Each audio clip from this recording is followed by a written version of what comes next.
Next, we'll hear from Eloise, Harrison, Isabella, Jonathan, Sophia, and Natalie speaking about sharing this experience.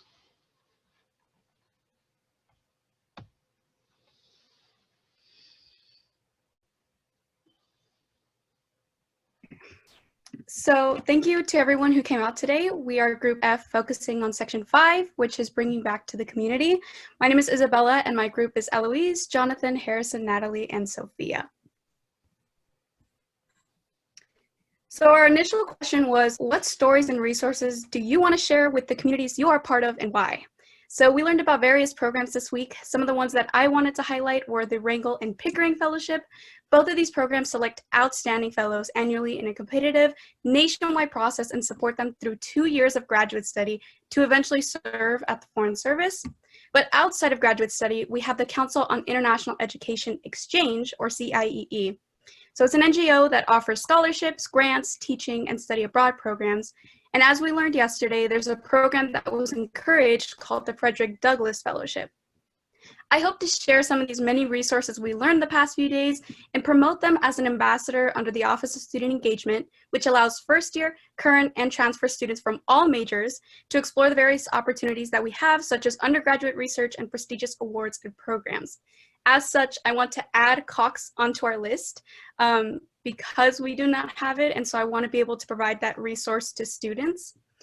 But I think it's also important that we realize that this is to not just limit this information to the School of Public Policy or International Relations majors. This is a message that we've heard throughout the program, that there is no linear path to working for the Department of State. So encouraging other schools, such as STEM focus areas that are at our universities, can diversify who applies to the Department of State. Additionally, sharing them with diverse organizations on campus that categorize under academic, leadership, service, cultural, and action and awareness are crucial. But outside of that, it is important to reach out to areas such as high school students and the parents under organizations such as AVID, which I'm a part of, and the Parent Institute for Quality of Education, who come from different cultural backgrounds and socioeconomic statuses.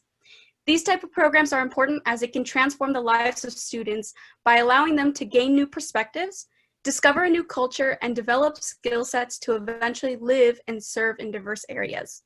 It's imperative to connect underrepresented minorities from various backgrounds and majors to become aware of these programs to ensure that the Foreign Service becomes more representative of the faces of America.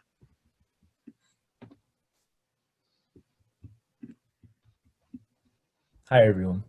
So during the course of this 5-day program, we heard many different stories that stood out to me.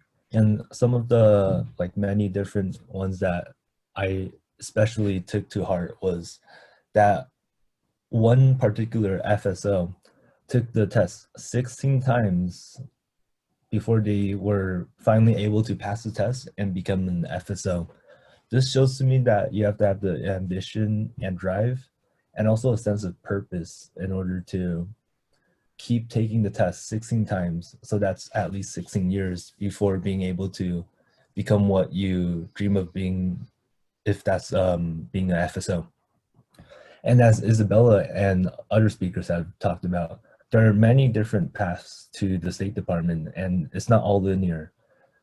Many FSOs and civil servants came from different backgrounds and had different careers, or went to grad school, or just came from straight from undergrad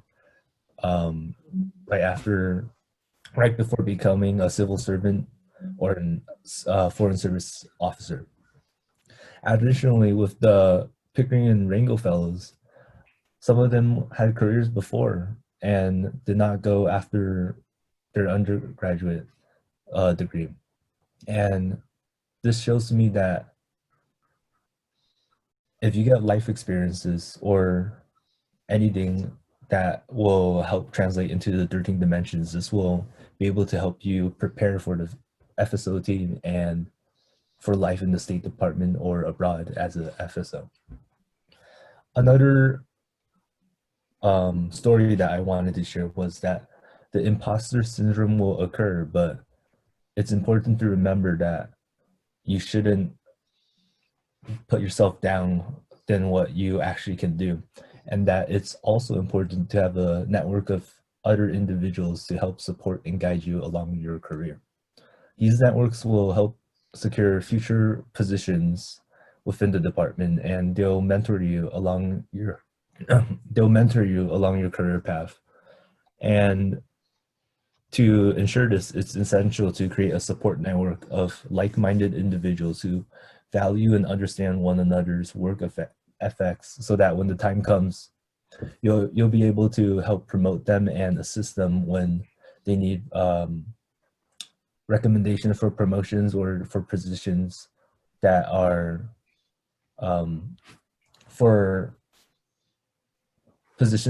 competitive. And there's a common misconception that these kind of programs of the Foreign Service is only for international relations or political science majors. But in reality, there's so many opportunities out there for more than just those kind of sectors, as reiterated by my peers many times.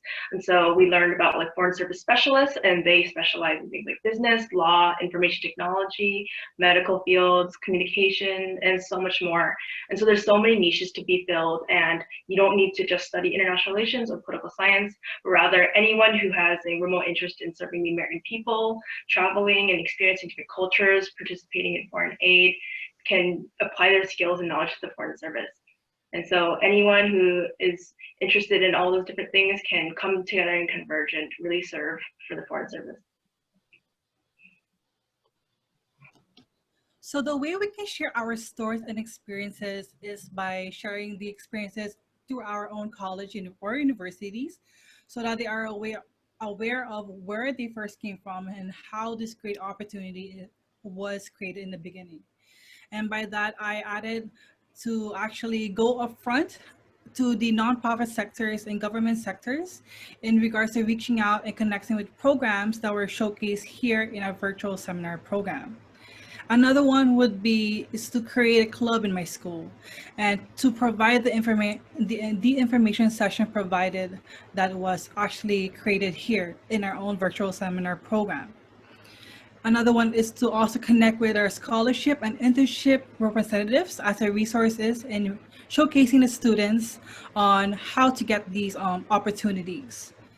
Another one is my favorite, which is the connect with professional authorities, which are politicians and other paraprofessionals that we can actually practice simulation. The simulation process had given me an eye-opener of how we should handle to voice our concerns and to actually to know how to do like a debate.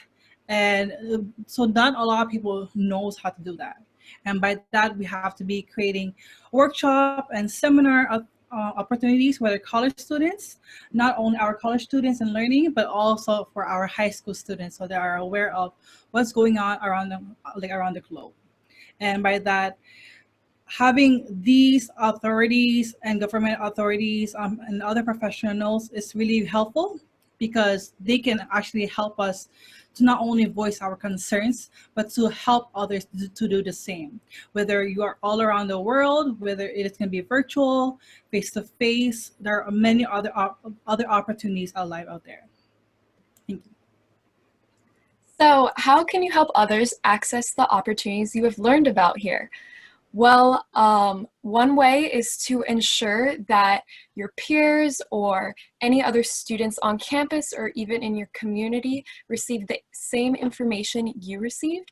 You can also tell them about your experience with the Cox State Department Diplomacy Seminar, encourage them to apply, tell them what a great experience you had with them, and also provide additional resources like USA Jobs has been incredibly helpful, and also help them get in contact with some of the resources provided these last couple of days, such as resources from Department of State, USAID, the Payne Fellowship, Pickering and Rangel Fellowships, and all the other internships you have heard about. And also, I think this is the most important point, is to give support to fellow students about applying to FSO-related jobs.